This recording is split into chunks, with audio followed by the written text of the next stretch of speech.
여기까지만 교독하도록 하겠습니다. 솔로몬의 아가라, 내게 입맞추기를 원하니 내 사랑이 포도주보다 나음이로구나. 내 기름이 향기로워 아름답고 내 이름이 쏟은 향기름 같으므로 처녀들이 너를 사랑하는구나. 너는 나를 인도하라. 우리가 너를 따라 달려가리라. 우리가 너로 말미암아 기뻐하며 즐거워하니 내 사랑이 포도주보다 더 진함이라. 처녀들이 너를 사랑함이 마땅하니라. 같이 읽습니다. 예루살렘 딸들아, 내가 비록 검으나 아름다우니 게달의 장막 같을지라도 솔로몬의 휘장과도 같구나. 아멘.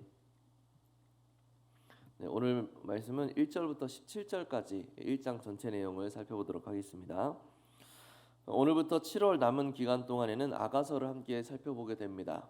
아가서는 우리가 알고 있는 바와 같이 솔로몬이 지은 이야기로 남녀간의 그 뜨거운 사랑, 그 간절한 사랑을 그리고 있습니다. 하지만 상당히 어려운 성경이기도 해요.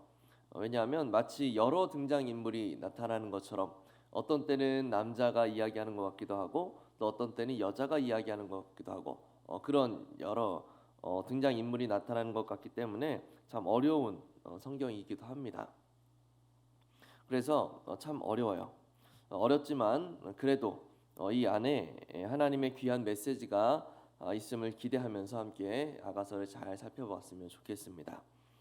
먼저 나라는 인물은 너의 사랑이 포도주보다 더 낫다라고 이야기를 하면서 오늘 아가서가 시작이 되고 너의 사랑이 포도주보다 더 진하다라고 이야기를 또한 하고 있습니다. 상대방이 간절히 보고 싶은 마음에 내가 양을 치는 곳이 어디냐, 또 너는 어디서 쉬냐, 내가 너에게 찾아가겠다라고 이야기하면서 그렇게 간절하게 이야기를 하고 또 너의 외모가 참 아름답다라고 그렇게 칭찬하기도 하죠. 우리 내용 관찰로 한번 들어가 볼게요. 술람미 여인은 자신의 외모를 어떻게 표현합니까? 자신의 피부가 검지만 그럼에도 아름답다라고 이야기를 하고 있습니다. 그러면서 게달의 장막 같지만 솔로몬의 휘장과도 같다라고 또 그렇게 이야기하죠. 이 말의 의미는 이후에 연구와 묵상에서 좀 더 자세히 살펴보도록 하겠습니다. 내용 관찰 2번입니다. 솔로몬은 여인에 대한 사랑을 어떻게 표현하고 있습니까? 9절에서는 바로의 병거의 말과 같다라고 이야기를 하죠. 또 15절에서는 나의 사랑이라고 이야기를 하면서 너는 너무나 어여쁘고 너의 눈은 비둘기와 같다라고 그렇게 또 칭찬하고 있어요. 16절에서도 어여쁘고 화창하다라고 표현을 하고 있죠. 우리 연구와 묵상으로 들어가서 솔로몬과 여인은 왜 상대방을 내 사랑, 또 나의 사랑하는 자라고 그렇게 이야기를 하나요? 이 여인은 그 피부가 검대요. 5절에 보면 이 검은 피부가 게달의 장막 같을지라도 솔로몬의 휘장과도 같다라고 이야기를 하고 있습니다. 게달은 동방에 살던 이스마엘의 후손입니다. 유목민 후손이에요. 이스마엘의 유목민 후손들은 검은 염소 털로 장막을 만들어서 그 안에서 이제 거주를 했습니다.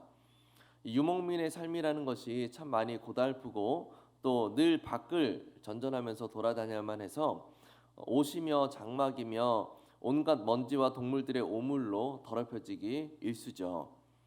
사실 이 여인은 지금 자신의 외모가 못생겼다 또는 아름답지 못하다라는 이야기를 하는 것보다는 거기에 주안점이 있는 게 아니라 자신의 신분이 비천하다라는 것에 주안점을 두고 이야기를 하는 겁니다. 신분을 이야기하는 거죠. 그래서 자신의 신분이 비천하다, 높지 못하다라는 것을 피부가 검다라는 말과 게달의 장막이라는 말로 표현을 하고 있는 겁니다.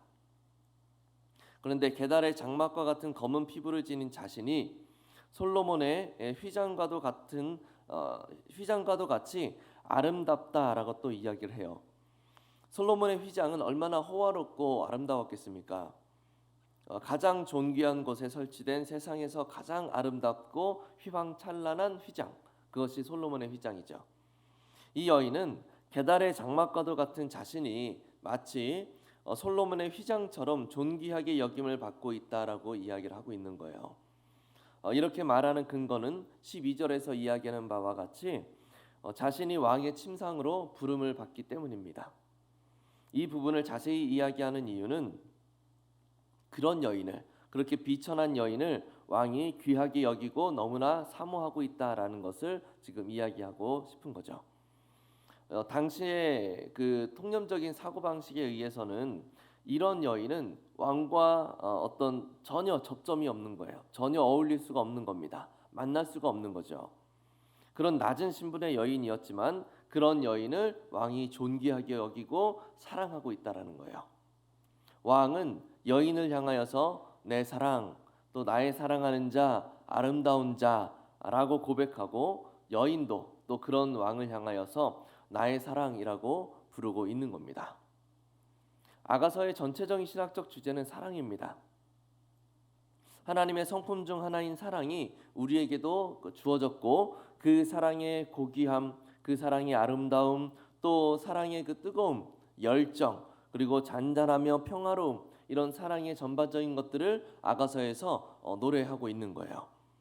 그런데 오늘 본문에서 비천한 신분의 여인을 누가 불렀습니까? 왕이 불렀어요. 왕이 그를 귀하게 여겼대요. 왕이 그를 사랑한답니다. 열렬히 사모한대요. 이것은 하나님과 우리의 관계를 잘 보여주는 비유입니다. 죄로 인하여 비천해지고 비참해진 우리를 하나님이 부르신 거예요. 우리를 열렬히 사모하신대요. 그냥 부르신 것이 아니라 우리를 향하여 정열적이고 뜨겁게 우리를 사랑하신답니다. 우리를 향한 하나님의 사랑은 이 세상의 어떤 것과도 비교할 수 없는 고귀하고 아름다운 사랑이래요. 우리의 악함과 우리의 실수와 패역함 속에서도 하나님은 그 사랑을 놓지 않으시고 잠잠히 우리를 사랑하고 계신다고 성경은 이야기하고 있습니다. 그리고 그렇게 뜨겁게 잠잠히 고귀한 사랑을 베푸신 하나님을 향하여 우리도 뜨거운 사랑을 올려드리는 것이 마땅하다라고 하는 것이죠. 왕의 사랑에 여인이 화답하였던 것처럼 우리도 하나님의 사랑에 화답하는 거예요. 느낀 점입니다.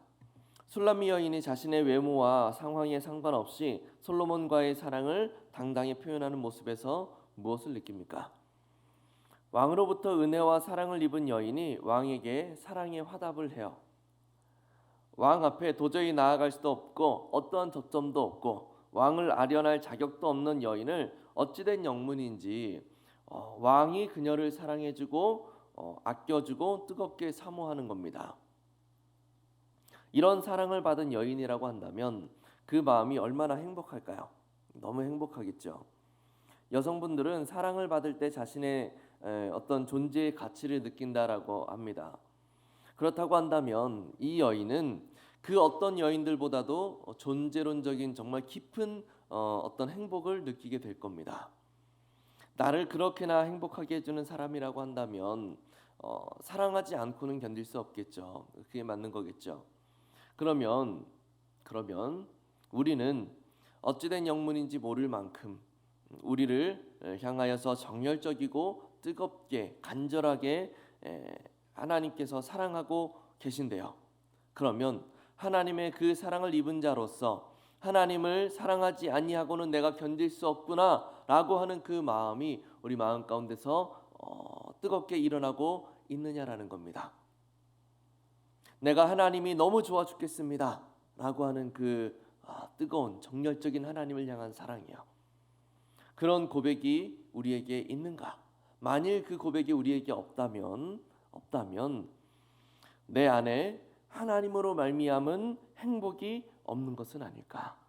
우리를 향하여 정열적으로 사랑하시는 하나님의 그 사랑으로 말미암아서 내가 너무 행복하다라고 하는 그 하나님의 사랑에 대한 반응, 하나님의 사랑에 대한 그 행복, 그것이 우리 마음 가운데서 식어진 것은 아닌가라는 것을 한번 되돌아볼 필요가 있는 것이죠. 적용입니다. 나의 단점과 연약함에도 불구하고 사랑하고 용서받은 경험이 있다면 언제입니까?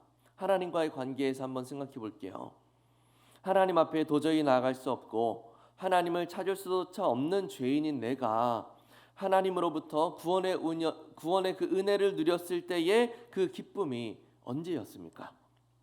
또는 내가 하나님의 백성이라고 하면서도 하나님과 멀어진 상태로 살아갔으나 하나님 앞에서 온전하게 살지 못하였으나 그런 나를 떠나지 않으시고 너의 양 치는 곳이 어디냐? 네가 쉬는 곳이 어디냐? 내가 너에게로 향하여 갈게 라고 하시는 나를 향한 끝없이 우리를 찾으시고 만나주시기 원하는 그 하나님의 사랑을 경험했던 기억이 언제냐라는 거예요. 하나님의 그 뜨거운 사랑을 경험했을 때 그때 나의 마음은 어땠습니까? 저는 너무너무 감사하더라고요. 너무너무 감사했습니다. 눈물이 흐르지 않을 수가 없었고 나를 끝까지 포기하지 않으셨구나 라는 생각이 들면서 너무 감사했어요. 이런 하나님을 향하여서 내가 모든 것을 드리지 않으면 누구에게 나의 사랑을 드릴 수 있을까라는 생각이 참 저의 마음을 가득 채웠습니다. 하나님의 그 사랑을 경험한 사람이라면 분명히 그 하나님을 향한 사랑의 화답의 고백이 이루어질 겁니다. 결단의 질문을 조금 바꿔서 하나님을 향한 사랑을 더욱 표현하기 위해 하나님을 향한 사랑을 더욱 표현하기 위해 무엇을 결단하시겠습니까? 그동안 멈췄던 하나님에 대한 사랑의 화답을 우리가 다시 시작해야 되는 거예요. 그런데 사실 사랑이라는 감정이 내가 갖고 싶다고 해서 가져지는 것은 아니죠. 내가 하나님 사랑해야겠다라고 해서 하나님을 열렬히 사모할 수 있게 되는 것은 아닙니다. 그 사랑이 하나님으로부터 흘러 들어와야 그 사랑으로 하나님을 사랑하기도 하고 그 사랑으로 우리 형제 자매들을 사랑할 수 있게 되기도 하는 거예요. 그렇다면 하나님의 사랑이 어떻게 우리에게 임하게 되었습니까? 예수 그리스도의 십자가 위에서 하나님의 사랑이 명확하게 증거되어졌다라고 성경은 이야기합니다. 즉 십자가에 나타난 하나님의 사랑이 갖는 그 의미와 그 사랑의 깊이를 우리가 알면 알수록 깨달으면 깨달을수록 하나님의 그 사랑이 우리에게 충만히 채워지게 되는 것이고 또 그것을 통하여서 우리는 하나님을 사랑할 수밖에 없어지는 것이죠. 따라서 본질적으로는 하나님을 사랑하겠다라는 결단이 아니라 하나님의 사랑을 내가 더욱 깊이 알아가야겠다라고 하는 결단이 우리에게 필요한 거예요. 이 사랑을 우리가 그저 설교 시간에 한 번씩 듣는 그런 수준으로 이해하려고 하지 말고 그런 수준으로 우리가 이해해서는 그 사랑의 깊이를 충분히 우리가 이해할 수 없습니다. 더 깊이 있는 묵상의 시간을 갖기 위해서 얼마 전에 우리가 새벽 예배 때 좀 나눠서 좀 결단할 때 이야기 나눴던 것처럼 우리가 신앙 도서를 한번 읽어보면 좋겠는데 하나님 십자가의 은혜를 이야기하는 신앙 도서, 이번엔 좀 구체적으로 하나님의 그 예수 그리스도의 그 십자가의 은혜를 이야기하는 어떤 신앙 도서를 한번 찾아서 읽어보는 게 참 좋을 것 같아요. 저는 1년에 3차례는 꼭 그 십자가와 관련된 신앙 도서를 좀 읽는 편입니다. 그래서 뭐 4달에 한 번 정도 되겠죠. 그렇게 해서 십자가와 관련된 도서를 꼭 좀 읽으려고 해요. 어떤 때는 읽었던 책을 다시금 읽을 때도 있고요. 또 어떤 때는 새로운 좀 도서가 있다고 한다면 그것들을 좀 찾아서 읽는 편입니다. 중요한 것은 그렇게 하는 이유는 그 신앙 서적들, 그 십자가와 관련된 그 신앙 서적을 통해서 십자가의 은혜에 대하여서 거듭 묵상하고 또 그렇게 나아갈 때에 다시금 십자가 위에 드리워진 하나님의 놀라운 사랑을 상기하며 감사할 수 있는 마음이 생기더라는 거예요. 우리의 신앙은 십자가에 대한 이해와 경험에 달려 있습니다.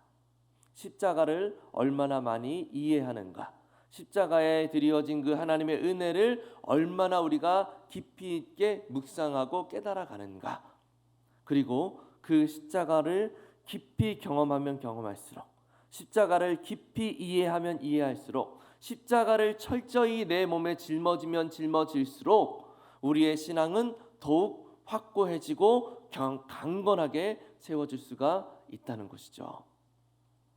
우리가 십자가에 나타난 하나님의 그 놀라운 사랑을 늘 깊이 묵상하며 살아갈 수 있기를 바랍니다. 그래야 우리의 신앙의 깊이가 더욱 깊어지고 굳건하게 세워질 수가 있는 거예요. 하나님의 사랑의 높이와 깊이와 또 넓이의 무궁함을 알아가는 것을 통하여서 우리의 신앙이 더욱 온전하게 세워질 수가 있는 것이고, 그것을 통하여서 우리가 하나님을 열렬히 사모할 수가 있게 되는 겁니다. 우리가 그 작업을 통하여서 하나님의 그 사랑의 깊이를 알아가고 십자가의 그 놀라우신 사랑과 은혜를 알아가는 그 작업을 통하여서 하나님의 놀라우신 사랑에 화답하며 나아갈 수 있는, 그렇게 살아갈 수 있는 우리의 삶이 될 수 있기를 예수님의 이름으로 간절히 축복합니다. 기도하겠습니다.